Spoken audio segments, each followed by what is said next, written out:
आई तो बड़ी है, इसमें नो डाउट, क्योंकि एक तो यूक्रेन और रशिया की जंग से भी महंगाई बढ़ी है, लेकिन इन्फ्लेशन जो बढ़ा है विश्व के अंदर उसका असर हमें भी पड़ा है। लेकिन जितनी महंगाई बढ़ी है लोगों की आय भी बढ़ी है। देखो पहले आज से मतलब 10 साल पहले हमारे ड्राइवर को जो तनख्वाह देते थे आज 3 गुना उससे तनख्वाह बढ़ गई। मेरा नाम सुशील कुमार देवगन है जी। आप कहाँ से बिलोंग करते हैं सर? मैं एक्चुअली पैदा तो पंजाब में हुआ था मैडम, लेकिन उग्रवाद के टाइम पे राजीव जी की सरकार थी, उस टाइम हमें छोड़ के भागना पड़ा कश्मीरी पंडितों की तरह, और हम दिल्ली में आके शरण लिए, दिल्ली में आके रहे, तो दिल्ली में रहते। सर आप पासपोर्ट का काम है, तो क्या आपको अभी 2014 के बाद से महंगाई देखने को मिली है? जैसे लोग कहते हैं ना महंगाई बहुत ज़्यादा बढ़ गया है। देखो मैडम महंगाई तो बढ़ी है, इसमें नो डाउट, क्योंकि एक तो यूक्रेन और रशिया की जंग से भी महंगाई बढ़ी है, लेकिन इन्फ्लेशन जो बढ़ा है विश्व के अंदर उसका असर हमें भी पड़ा है।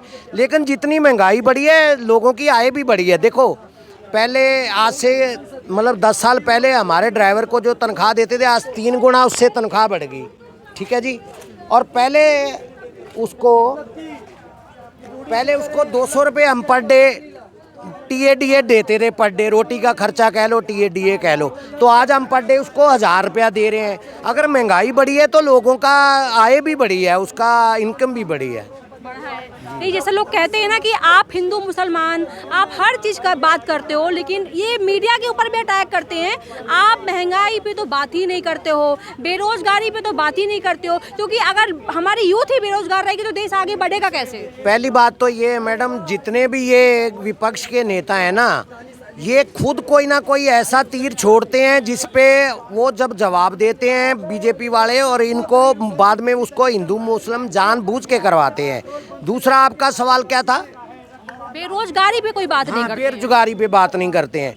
बेरोजगारी मोदी जी ने आने के बाद, मोदी जी का देश के प्रधानमंत्री बनने के बाद इतनी इन्वेस्टमेंट हो रही है, इसका आने वाले 4, 5, 7 साल बाद पता पड़ेगा पब्लिक को कि मोदी जी हमारे लिए क्या कर गए। मोदी जी को हम लोग युग पुरुष कह के किताबों में पढ़ाया करेंगे। देखो जो अब चिप फैक्ट्री है ये सेमीकंडक्टर की, अभी वो तो साइन हुए, अभी 2-3 साल उसको लगने में लगेंगे, फिर उसका काम चालू होगा, तो अभी 5 साल बाद वो फैक्ट्रियाँ जो आएंगी उसका रोजगार और बढ़ेगा। पहले 2 मोबाइल की फैक्ट्रियाँ होती थी कांग्रेस के टाइम पे, आज 200 फैक्ट्री है, तो 200 फैक्ट्री जो आके लगी है उसका रोजगार भी बढ़ा है। तो ये इन्वेस्टमेंट कौन लेके आया? मोदी जी। और मोदी जी जो है ना, देखो मेरे 3 बच्चे हैं, एक ट्रांसपोर्ट संभालता है, बाकी 2 है वो प्राइवेट जॉब करते हैं, लेकिन उनके अंदर टैलेंट है, तो वो घर बैठे भी होम वर्क करके, मतलब वर्क फ्रॉम आईटी सेक्टर में, हाँ बिल्कुल, हाँ एमएनसी कंपनियों में काम करते हैं। तो जिसके अंदर बेटा टैलेंट है ना, उसको तो घर बैठे भी जॉब मिल रही है। लेकिन ये बेरोजगार तो ये लोग हो गए हैं, क्योंकि इनको लग रहा है कि अब हमें सत्ता नहीं मिलेगी, क्योंकि देश की जनता बहुत जागरूक है। मोदी जी ने हर उस जिस चीज़ की प्रॉब्लम थी ना देश को, उस चीज़ को एड्रेस किया। जैसे सबसे बड़ी प्रॉब्लम थी कश्मीर की, कश्मीर को एड्रेस किया। सबसे बड़ी प्रॉब्लम थी उग्रवाद की, रोज़ रोज़ बम फूटते थे, जो आम पब्लिक है, जो आम जनता है वो मरती थी। मोदी जी ने उग्रवाद को एड्रेस किया। जो भी बड़े मसले थे मोदी जी ने एड्रेस किए, और इनको अब लगता है कि पब्लिक जो जागरूक है मोदी जी को 2 बार चुन के ले आई और तीसरी बार फिर ले आएगी। अब हमारा देश इकॉनमी की सबसे बड़ी चीज़ होती है इकॉनमी।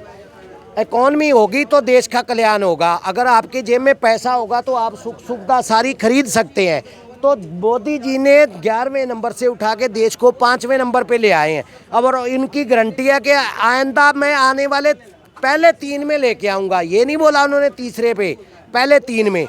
अब जैसे चाइना की इकॉनमी डाउन जा रही है, वहाँ की 70 बैंक डूब चुकी हैं, रियल स्टेट का जो बिजनेस है डूब चुका है, और हमारी इकॉनमी 7% से ज़्यादा की ग्रोथ कर रही है, और हम आने वाले दिनों में 2nd नंबर बनने वाले अमेरिका के बाद। और मोदी जी हमारे को ऐसे नेता मिले, ऐसा नेता मिलना मेरी जो लाइफ में 55 साल की में मैंने ऐसा नेता ईमानदार और इतना ग्रेट, इतना दूरदृष्टि वाला मैंने नहीं देखा। इसलिए मोदी जी ही दोबारा आने चाहिए मेरी सोच के मुताबिक।